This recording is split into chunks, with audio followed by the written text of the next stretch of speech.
Thank you. I've put up a lot of resistance in my life to letting someone close to me.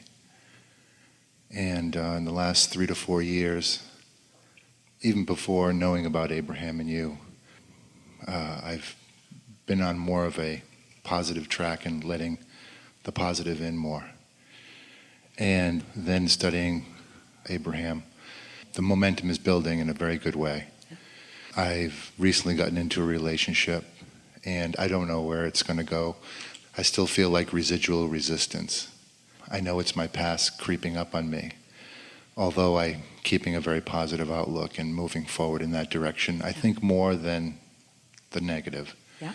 I guess my question is, with all the obstacles I put in my life and torn down, am I ready for that loving relationship that I've desired but have resisted for so long? Well, you are, and you can allow it the easy way or you can allow it the hard way. It really does sort of amount to that. We've already addressed that here today, and we know you heard.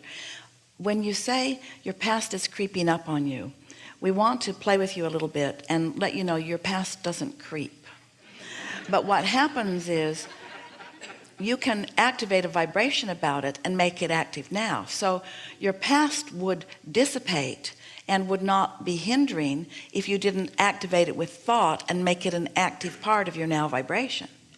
But of course, what you're dealing with here is something that everyone experiences, and that is every subject is really two subjects: what is wanted and lack of what is wanted. And so when you activate within yourself the subject or the idea of a relationship, then it's logical that everything that has to do with relationships would activate too.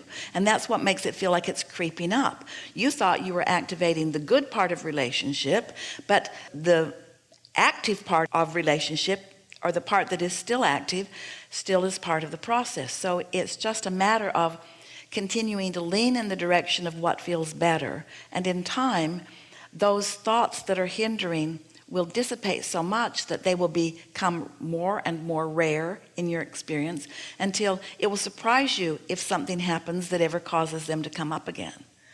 But that's where the deliberateness comes in creating. It's really about mind focus. We don't want to use the word mind control, because control is effort, and when there's effort, there's almost always resistance. When you try not to think about something, you're always thinking about that thing that you're trying not to think about. And so it really is about changing the subject. Instead of the subject being relationships, which could activate either way, the subject is feeling good.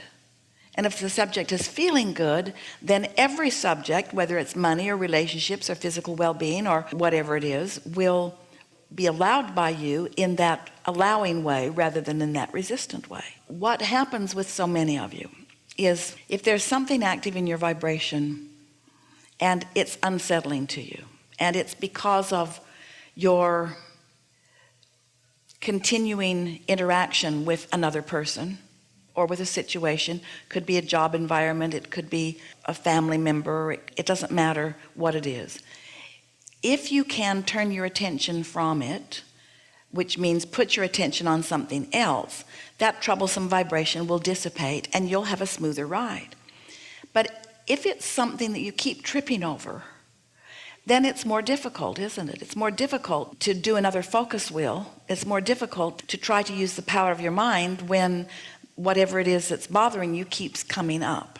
And so what we would like to say to you is that if you care about how you feel, and if on other subjects you are able to keep feeling better and continue to feel better and continue to feel better, what happens is law of attraction will provide a harmony for you that goes like this. You and what you want goes one way, and another and what they want goes another, instead of you believing that you must make that one come with you.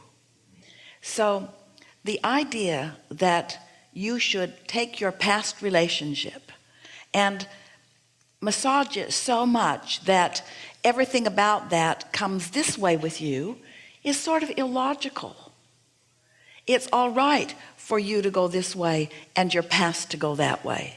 You see what we're talking about? And you're not doing something wrong by not being able to look right at something unwanted and call it wanted. That's not what deliberate creation is. Deliberate creation is staying true to what you want, and so much so that you allow the universe to give you the path to that. Helpful? Yes. Thank you.